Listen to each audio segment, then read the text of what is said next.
production workflow for indie filmmakers. My name is Chris Crescitelli, and I am the Festival Director for 3DFF, and I'd like to thank all of you for coming. With me to co-moderate this panel is J.R. Ash from Cameron Pace Group. Sorry, J.D. Ash. We got another J.R. here. So welcome and thank you for being with us.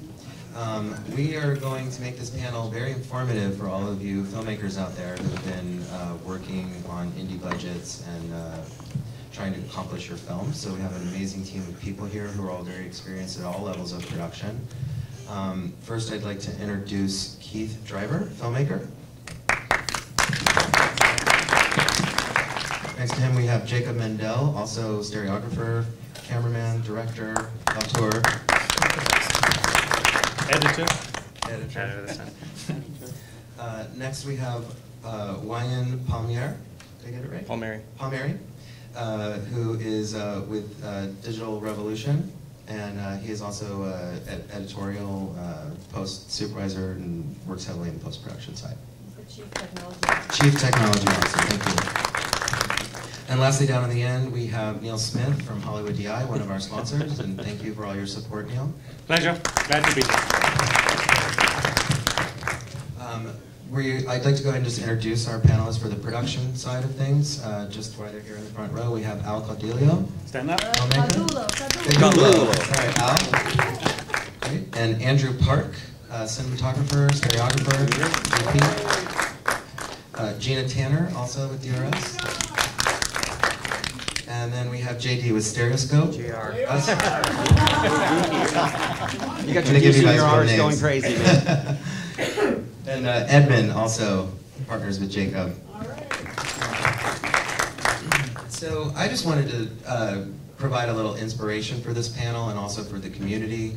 3DFF has been working really hard to obtain support and sponsorship and create distribution opportunities and work really hard to support the independent filmmakers. In fact, the reason we founded 3DFF 4 years ago was due to the fact that there were very limited 3D screens available for independent filmmakers to showcase their work. Back in the day, there was one, if you're lucky, 3D theater in the cinema, and it was usually scheduled with anything from Chicken Little to all the 3D movies since then. So things haven't really changed, although there are more theaters. We definitely don't really have a lot of theatrical screening capabilities for independents. So 3DFF actually works with its touring program and a lot of its partners to create alternative content screening opportunities for filmmakers, and proud to announce that we're going to be launching even more cities globally where we commandeer theaters for a weekend and kick the studios out, so to speak, in between the downtimes, not to hurt their box office, but just provide an opportunity for filmmakers to get their content up on the big screen.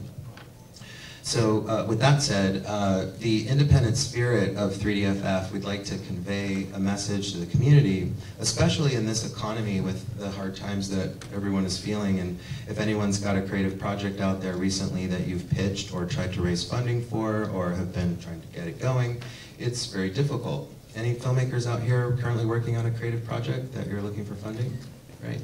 So my gift of inspiration is don't wait for the money to fall out of the sky, because in this economy you could very well be waiting a very long time for that money to fall out of the sky. So what we encourage you to do is what we have all done, which is work together with your friends, your family, your partners, your business associates, to team up. You know, the actor in the corner, team up with the director who's friends with the DP, grab a hold of some cameras, and next thing you know, you're making a movie. Granted, 3DFF has a lot of resources and support that we're able to bring to the table, so I want to let everyone know, as you're going through your projects, please check in with us. We have sponsors and equipment and volunteers. We have grad students from the LA Film School and other colleges, all looking to create learning and education experiences for 3D, so we're here to help. Thank you. Yeah, we do need help. So I have another message as well, which is just kind of for the general community. I think it's important to support those people who support you. So for example, we all know if you're a content provider, we have lots of people after us for demo content, which for the past few years we've offered up freely and just helping do our part, right? I think it's an important message for the corporate marketers out there at any of the major corporations who have marketing budgets for 3D. We encourage you and we appeal to you to consider spending your money on the filmmakers to help create jobs and create content to further grow the industry. If you have an option to spend $250,000 on a 30-second viral campaign on Facebook, that's great, but you can probably get that done another way. Take that money and give it to 10 different filmmakers and let them make $10,000 shorts. Creating jobs, more people working, more content flowing. That is the best use of your marketing dollars, is to invest in the community and the jobs and the people. So I'd like to just let that be known. Now, thank you.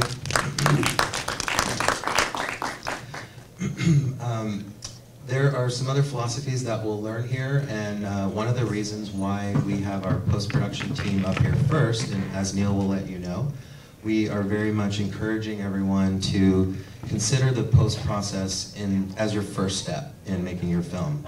Find your post partners, make your post-production plan, and then back into your production workflow from there, and that is really the safest bet. And here is Neil from Hollywood DI, who's going to show us a PowerPoint and talk to you a little bit about post-production. And how to smash glasses on stage. Beer bottles? Yeah, they are actually beer bottles, yeah. Thanks very much, Chris. Okay, so I'm Neil Smith from Hollywood DI. We're a boutique post house on the old Warner lot in West Hollywood. We started getting into stereo last year, and we've seen it develop in several different ways. And when I got together with Chris, we kind of thought, well, let's just take a helicopter view first before we drill down into the production and post world. Let's just take a helicopter view from 10,000 feet. What are some of the key issues that we see as a post house with indies trying to make 3D productions, whether it's features, whether it's shorts, whether it's commercials? Can I just, before we start, can I just ask how many people here have actually made a 3D project of some kind? Awesome. Okay, Great. good. There. And how many people here are thinking or want to make a 3D project of some kind? All right, so we've kind of got a mixture of in-house, yeah, both, okay. All right, so as Chris said, let's start at the end and work backwards. We're a post house, and we get to see a lot of indie features. That's the good news.